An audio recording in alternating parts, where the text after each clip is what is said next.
Pinatikos ng Commission on Human Rights ang ginawang pagtatanggol ni PNP Chief Ronald Bato de la Rosa sa nabistong sikretong selda sa MPD Station 1 sa Tondo, Maynila. At kaugnay niya, makakusap natin live sa ating studio si CHR Chairperson Chito Gascon. Chairman, good morning.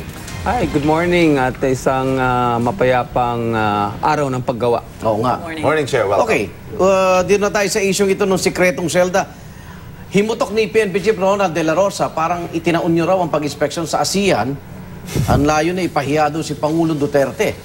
So, kailan niyo pa ba hawak itong impormasyong ito, Chairman? Actually, maikli lang panahon. Nakausap ko ang isang biktima na dumaan po dyan nung Martes ng gabi. Tapos yung sumunod na araw, binalidate at verify po namin yung nabigay na impormasyon at yung sumunod na araw na po ay kumilos kami. Kaya mali yung pagbatikos ni Bato na tina-timing lang at nais lang pahiyain dahil hindi po yun yung aming pakay. Ang aming pakay ay kung totoo ito, agad-agad na bigyan linaw ito at syempre, ang pinag-uusapan dito ay buhay at kapakanan ng mga taong nasa loob. At hindi po pwedeng maghintay ng ilang araw matapos po ang ASEAN Summit bago umaksyon, no? Umaksyon dito. Pero ano bang reaksyon niyo nung biglang nagbago yata statement ng mga preso, no? Well, doon sa mga naunang impormasyong binigay sa inyo? Well, Igan, siyempre, paglabas nila doon, may mga sinabi sila at mga hinaing dahil yun yung totoo. Ang problema po, hindi naman po nasa poder namin. Biglang sinampahan ng mga kaso, nilipat sa, sa regular na selda. May mga takot ang mga yan.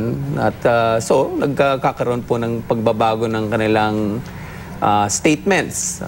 Mayroon pa yata nagsabi, mas gusto raw niya sa loob. Sino bang maniniwala po niyan? No? So, ang kailangan nating i-assess ay yung kabuuang sitwasyon. Doon nga ako nagulat yung poder po ng CHR, no? So, pag nakita niyo palang ganun sitwasyon, wala kayong karapatan na nadalin muna sa CHR?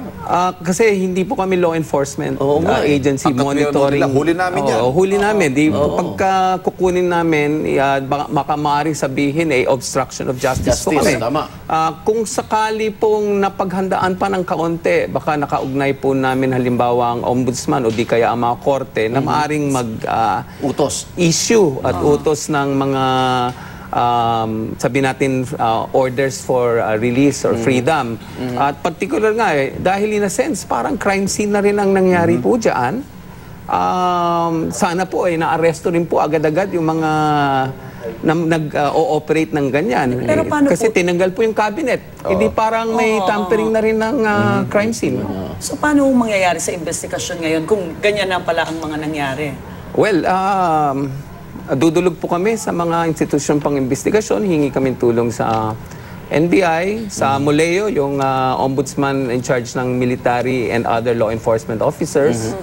At maging na rin siguro sa DOJ at sa police na magtulungan na lang po tayo.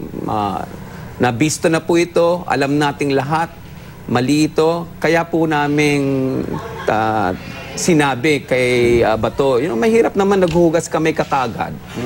At sabi mong walang ginawa ang mga tao mo, malinaw na malinaw, labag sa saligang batas at mga batas ng bansa ito. Chair, for the sake of argument, i-take natin yung katwiran nila na ginawa lang namin yung secret cell na yan at hindi naman daw siya sikreto dahil talagang congested. Wala na kami mapaglagyan.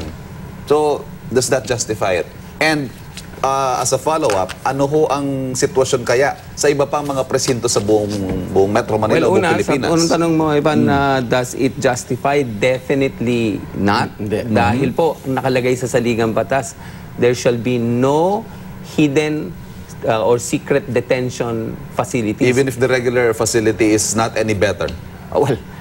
Alam naman natin, malaki yung problema ng ating mga kulungan. Actually, isa itong kailangan nating tingnan sa kabuuan. At baka sa pamagitan nitong kaseng to, hanapan natin ng solusyon. No? Pero hindi po yung dahil sa puno ng mga selda mo, itatago mo sa loob ng o likod ng cabinet ang mga tao na hindi mo pa blinater. No? So, in and of itself, may problema na. At pangalawa, importante na yung mga taong ng kapulisan, dahil sila ay law enforcement, silang una dapat na sumunod sa batas. Bukod ba sa Station 1, may mga impormasyon kayo na may iba pa na manghimpilan ng pulisya na may mga sikretong selda? Alam mo, Igan, duda ko, posibleng hindi isolated ito. Pero wala po akong pruweba. Okay. Kaya ang panawagan nga po namin, agad-agad, pagkatapos na isiwalat ito, baka kailangan mag-conduct tayo ng full audit ng lahat ng mga estasyon ng pulis na mayroong pong mga tao na nakadetain. Tingnan lang po natin. Baka sigurado wala nang nakatago dyan ngayon, pero baka sakali may mga tulad nito na mga espasyo na dapat bukas sa publiko. Okay, maraming salamat po si HR Chairperson Chito Gaston. Thank you. Maraming salamat.